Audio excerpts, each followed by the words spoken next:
Thanks for joining us today. We are excited to chat with you about your newly assumed responsibility with the BACOE. Could you tell us a little bit about your background? Sure, but first just welcome everyone to the BACOE Spring Summit. I'm delighted to do this podcast. I'm sorry that I'm not there in person. I had something I couldn't avoid from a schedule standpoint, and this is important where I wanted to be able to share a little of my thoughts. So a bit about my background. Well, it's hard to do a bit. I'm 41 years into my career, but I'll kind of snap through it really quickly. I graduated from Western New England University in Springfield, a degree in general business. I had a couple of IT courses in my last 2 years that I really enjoyed. So as I was looking for other kinds of opportunities, I showed up for an interview with Travelers Insurance Company as a programmer trainee. I got the job and ended up in a class of about 30 people who Travelers took through their 3-month training class. And back then, this is 1978, right after fire was discovered, we went through JCL and COBOL and some systems analysis and design stuff, and I became a computer programmer trainee for the Travelers Insurance Company. After a couple years of doing that, I got recruited to go work for a small consulting company, worked on really cool point of sale applications and some other non-insurance stuff, and then ended up getting recruited again to go to a small insurance company in Springfield, Mass. Called Monarch Life. And I worked there for 10 years, rose up through management. The company ran into some tough times. I was assigned to help sell the company and sell the IT assets. And one of the companies that came in to look at buying some of that was All-America Financial, which, for those of you who don't know, is one of the predecessors to Hanover. And so I went through that process and got recruited by All-America to work for the company, which I did in 1993. As I've said many, many times, I couldn't get out fast enough, wasn't well run, didn't like the direction, and then ended up in management positions with Mass Mutual, Royal & Sun Alliance, Chubb, and then here at Hanover. And so those jobs were all CIO jobs that were divisional CIOs across different kinds of businesses. With Mass Mutual, it was variable life and life. With Royal, it was specialty insurance, and Chubb, it was specialty commercial, and here, obviously, the group CIO. Great. So thanks for filling us in on your history. Changing gears, what excites you about thinking about moving forward with the BACOE? Well, the thing that excites me is I've done a lot with the BA career path in my career. So, I'm going to go back to starting with Travelers and then doing consulting work. So as a developer back in the day, there were no such things really as high degrees of separation of duty. So even though the jobs were separated, programmer analyst, systems analyst, senior systems analyst, after you got past a certain break-in period as a programmer, you often did everything.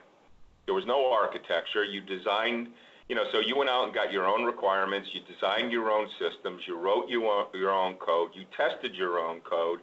You put your own code into production, and you were on call for your code. It was cradle to grave. And I have to tell you, it taught me so much about the full SDLC that, to this day, as I went through all the way, including project, I didn't say project and program management, but I went right up the same, went up the career path on the management side. So it gave me those years, those experiences gave me insight into the full SDLC. And I actually found the thing that really floated my boat was the business analyst side of the equation. I learned the technology fast. I learned how to code. I learned how to handle screen handling and database management and all the technical stuff. But I found understanding the business and learning the business and going through the requirements analysis was, the most fun for me, because I was learning something about not just what the technology was doing underneath the covers, but what the technology was enabling from an outcome. And so as I got further in my career, I saw the opportunity to formalize the business analyst career path in 2 different companies. And I did. I created a formalized business analyst career path. And back in the day, there were people called business analysts, but they were just subject matter experts. And what I ended up doing in a couple of places is building an entire job family, job description, competency matrices, and the SDLC inputs and outputs that the BA curriculum was using. And so, if you think about that, that's the IIBA, the International Institute of Business Analysis, and which I didn't know about or didn't exist or whatever. But I was creating a lot of this stuff because some of the most talented, capable people I had were in this domain, let's just say. So for a lot of years, the BA curriculum has been a super important one to me. Excellent. So as you know, we do have teams presenting initiatives today, and we've talked about those great opportunities for teams to move our practice forward. In addition to that, we're going to have some networking within today's agenda. What do you think are some of the benefits that we can really gain from that? Well, look, so first of all, let me just say the BA CoE, I think, is probably the best, most mature CoE that we have. You guys have done a wonderful job. Mike Kranz, helped create the pathway for this. So, when I think about the CoEs that we have in place, it really was part of our plan not to lose the maturity of each of the disciplines as we moved away from an organizational model that organized around the discipline. So back when I first came in, we moved to a centralized aligned business IT model. So we are aligned by business units and then have all of the different disciplines in there. So that model is a business intimate model, but it doesn't have a functional orientation to the pillars of program management, business analysis, architecture, development, testing. So the CoE was the way to keep us focused in these disciplines. And so when I think about these disciplines, I said before, the career paths, the job descriptions, the competency matrices, but there's a lot more to establishing and sustaining a discipline than just those artifacts. It's the experience and sharing. I said the other day when we were chatting about this, it's an experiential exchange, and I wrote that down on this little piece of paper, and I'm looking at it. And I liked that word so much that I wanted to share it today as part of this podcast. Experiential exchange is super important to me. And so what do I mean by that? We should have all the disciplines, when they are finding problems, it would be super helpful to have the ability to know that, Keith worked on this same type of problem, and I can ring him up, even though I may not know Keith.